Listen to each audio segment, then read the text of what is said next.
projet a commencé déjà en amont, avec toute la phase de conception et tout ça. Et moi, je faisais partie de la première équipe qui montait en fait le projet dans l'école comme phase test.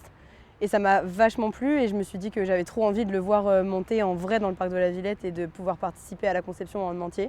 Et c'est pour ça que je suis arrivée là au mois de mai sur ce chantier. L'idée de travailler autour de l'acte de construire, de concevoir et construire ensemble, et donc de faire travailler les étudiants autour de cette expérience qui est fondamentale et inhérente à l'architecture en temps réel. Avec toujours l'idée que l'expérimentation doit vraiment être honorée, c'est-à-dire on se met face à toute une série d'inconnus et on essaye, de fur et à mesure qu'on avance, d'apprendre ensemble. Donc déjà ces acteurs, Gaïa, le parc de la Villette, la chaire est fait, mais au-delà, donc de mobiliser les écoles autour de ce grand processus de mobilisation de ce qui se fait déjà dans les écoles et puis de mise en route d'un processus où on apprend les uns des autres et on apprend à mieux intégrer ce type d'expérience pédagogique dans les programmes des écoles. Et la Villette, la particularité, c'est que c'est un intensif.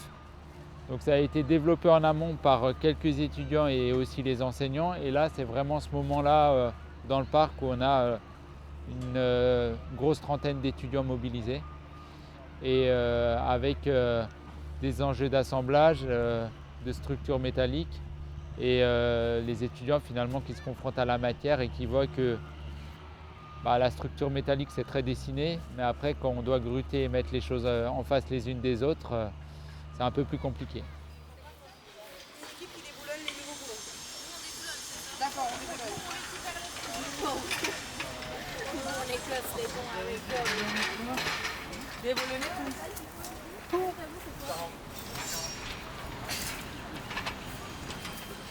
Le projet d'Archifolie à l'école de la Villette il s'est déroulé en 4 temps. Donc un premier temps qui était dans le semestre de projet de S8, donc de 4e année, où nous avons déroulé tous les processus de conception du pavillon en aboutissant à 3 pavillons finaux. Et donc dans le semestre suivant, c'était les enseignants de construction qui ont repris la main dessus. On choisit celui qui était les plus pertinent et les plus faisables. Et la construction finale où on assemblait tout le socle, les cylindres, et on a fait toute la scénographie, s'est déroulé maintenant donc, dans cette workshop du mois de mai. C'est vraiment le côté réel qui est le plus important et le plus intéressant, je pense, dans tout ça, c'est que c'est pas uniquement le fait de construire, c'est le fait de dialoguer avec tous les camarades dans la classe, dialoguer avec tous les acteurs. Ça va plus loin que la simple réalisation d'un projet, c'est vraiment une approche très complète de tout le processus du début à la fin. Ils ont approché le sport de la lutte, donc nous sommes allés les pratiquer, donc nous sommes allés à l'INSEP où ils nous ont accueillis, on a pratiqué nous-mêmes le sport de la lutte et on a échangé avec les lutteurs et avec toute la fédération. Et l'idée c'était vraiment de comprendre comment le sport il peut se retranscrire par l'architecture et notamment par les mouvements. Le sport de la lutte, c'est un rapport de force très fort. Et donc, comment nous poussions intégrer ça dans l'architecture. Et donc là, l'idée, c'était aussi de faire pour la lutte, qui est une petite fédération, avec très peu de moyens au final, très peu d'adhérents, de faire un pavillon qui soit plus gros finalement que le rapport proportionnel de la fédération aux autres fédérations. Voilà. Donc de rééquilibrer un petit peu les choses de façon symbolique. Voilà. Alors, le pavillon Up and Out fait référence à tous ces mouvements qui sont très impressionnants de soulèvement des corps dans la lutte. Donc, cet mot, il a été retranscrit dans le pavillon par ces grandes puits de lumière rouge qui vient prendre le rond qui est le rond du tapis. Une autre façon de marquer des points, c'est de mettre l'adversaire en dehors du rond et donc de le mettre dans cette zone carrée. Donc l'idée du pavillon, c'est donc d'ouvrir ces 4 côtés. Donc c'est pour ça que c'est que les 4 angles qui tiennent la structure du cylindre pour pouvoir laisser toutes les 4 faces ouvertes et donc avoir cet esprit d'échange, cet esprit de sortie et de rentrée, non ?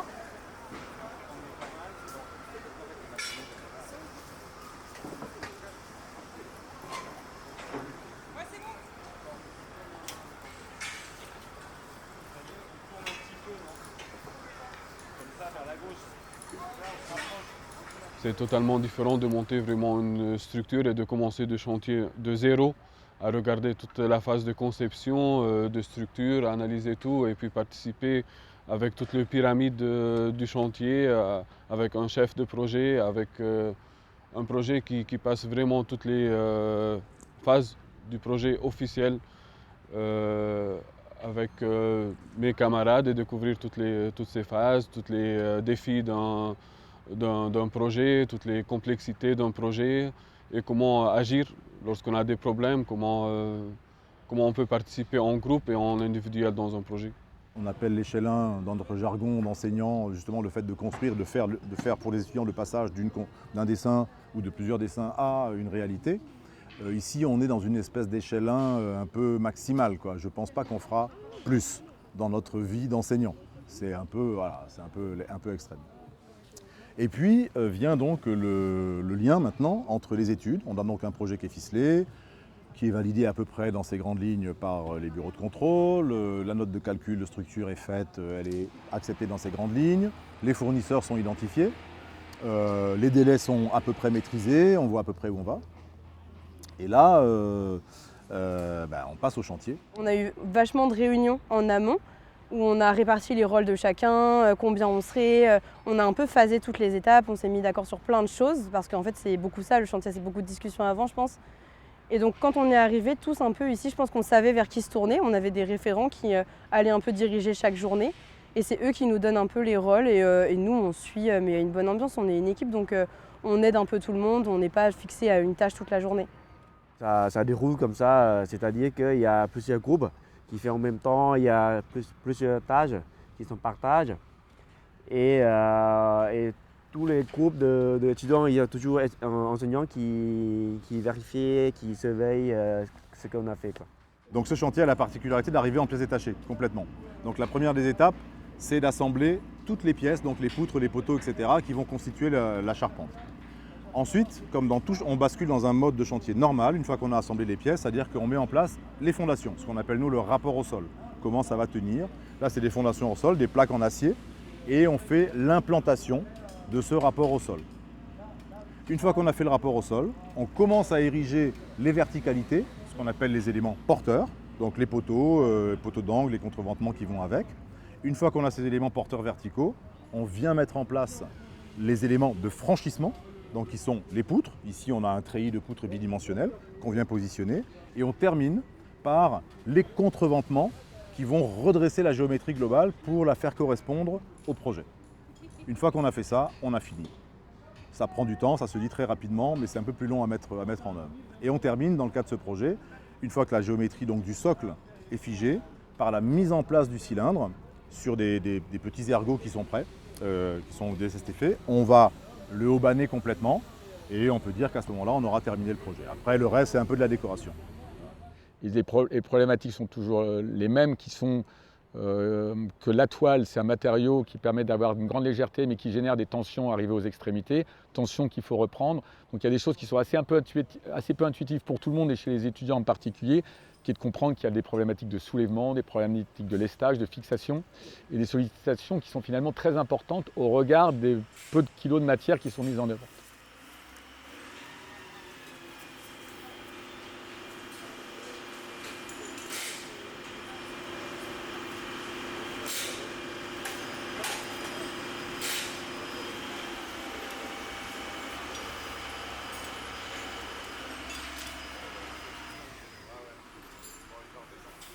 Et c'est vrai que quand on fait l'étude à l'école avec l'ordi, avec le logiciel, c'est pas la même chose parce qu'on ne voit pas les éléments importants, par exemple les boulons. En fait, en vrai, c'est lourd. Hein. Et il y a vraiment la taille, la dimension qui sont vraiment c'est différent, quoi. Parce que sur les dessins à la main ou les dessins sur l'ordi, on voit c'est le rond, le trait. Mais quand on voit vraiment les choses, ça aide beaucoup de comprendre qu'est-ce que c'est les éléments architecturaux, quoi. Et même rien que la phase des détails, on se rend compte qu'en fait un détail est super important vu qu'on le rentre concrètement sur le projet. Par exemple là, si on parle du cylindre qu'on va venir déposer dessus, on se rend compte que les platines au-dessus est en fait un détail hyper important, de vraiment comprendre que ce qui se passe en plan et ce qui se passera sur le terrain n'est pas la même chose, mais du coup de laisser toujours un degré de liberté suffisant aux personnes sur le terrain qui peuvent du coup directement ajuster. Et c'est ce que par exemple avant ce projet je ne me rendais pas compte. Et je me rends bien compte que là, il faut toujours trouver une solution pour que les gens sur le terrain aient quand même un degré de liberté et puissent modifier les plans. Et on voit forcément maintenant que entre ceux qui le conçoivent et ceux qui le dessinent et ceux qui le construisent, parfois il y a des articulations qui ne sont pas très bien faites. Et le chantier, c'est un peu un moment de résistance où on voit qu'il y a effectivement l'artisanat qui a été un peu, on va dire, effacé par l'industrialisation, les produits, la standardisation. Et le chantier reste quand même un moment où c'est une résistance, on a un savoir-faire, on a une intelligence qui est sur place et on fait avec ce qu'on a, quoi.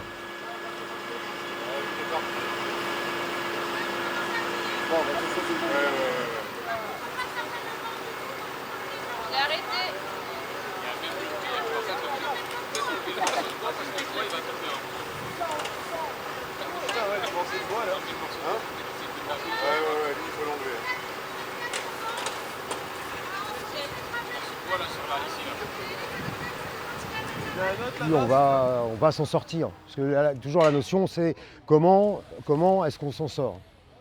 Au travers de ça, c'est à chaque fois se poser la problématique du process, c'est-à-dire du processus. Comment on va faire ensemble, pour déjà y arriver. Puisque là, du coup, on a des prérogatives extrêmement sérieuses et coutumières de chantier professionnel.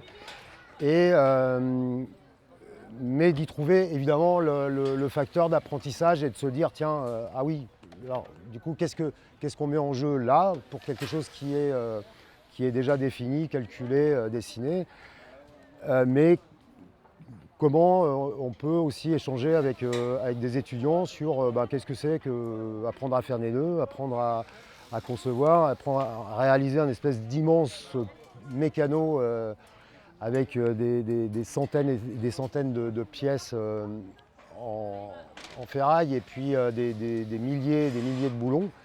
Et moi, ce que je trouve super intéressant, c'est justement les angles de vue différents qui peuvent créer un peu de frottement, mais qui sont riches, qui sont liés aux expériences de chacun et au caractère de chacun. Donc c'est assez marrant. Moi, je suis plutôt dans l'hyper-anticipation avec les avantages et les inconvénients que ça peut générer. Antoine, il est au taquet sur la fabrication. Sylvain, il est plutôt aussi on y va et on prend les problèmes là, comme ils viennent. Bon, moi, je suis en train de regarder le coup d'après, là. Mais eux, ils sont en train de faire. Donc il faut les deux, en fait. Et je trouve ça super intéressant et probablement une façon de se remettre aussi en cause un peu, de prendre un peu de recul sur la façon dont procède chacun. C'est aussi intéressant de voir un peu, en fonction un peu des formations des profs, de ce qu'ils ressentent, de comment les profs débattent entre eux et comment nous on peut venir dialoguer avec eux. Et donc ça c'est assez sympa. Vu qu'ils nous laissent vraiment une part active à ce projet et nous laissent vraiment voix au chapitre pour proposer nos solutions.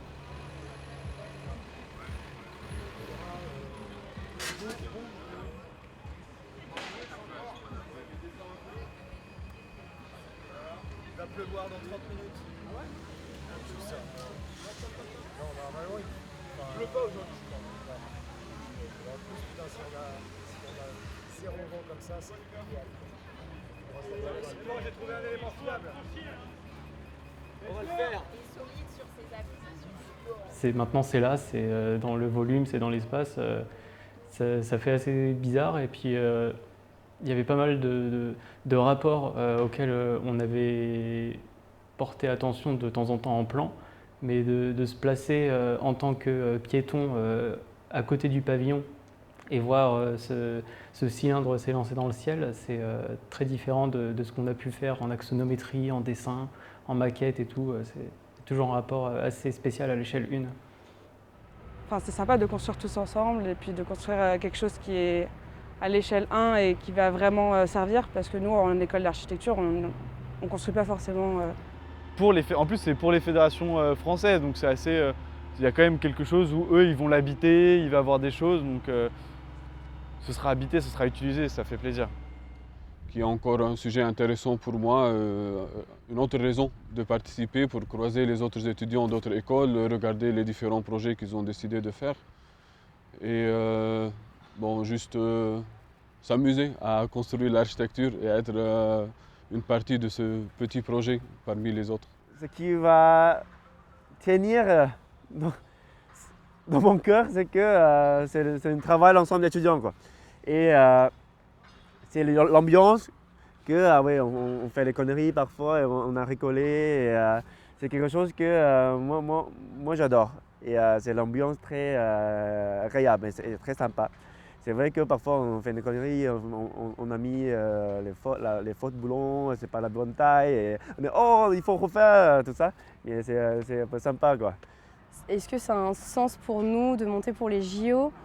Oui, forcément, je trouve ça trop cool qu'en tant qu'étudiant en architecture, on puisse participer à cette aventure. Donc je pense que ça vaut le coup, et ça vaut aussi le coup parce que c'est quand même la première fois que les 20 ZENSA partagent une expérience pédagogique commune, et donc du coup je pense que ça devrait faire référence pour l'avenir, c'est-à-dire qu'il faut entretenir cette dynamique. Mais oui, c'est trop cool de pouvoir participer à ça et de sentir qu'on a un rôle à jouer dedans. Et puis en plus, c'est une fierté, je trouve, de pouvoir se dire qu'après, tu vois, quand le chantier sera ouvert au public, on pourra amener nos proches et leur dire « bah regarde, j'ai monté ça, j'ai participé à ce truc ».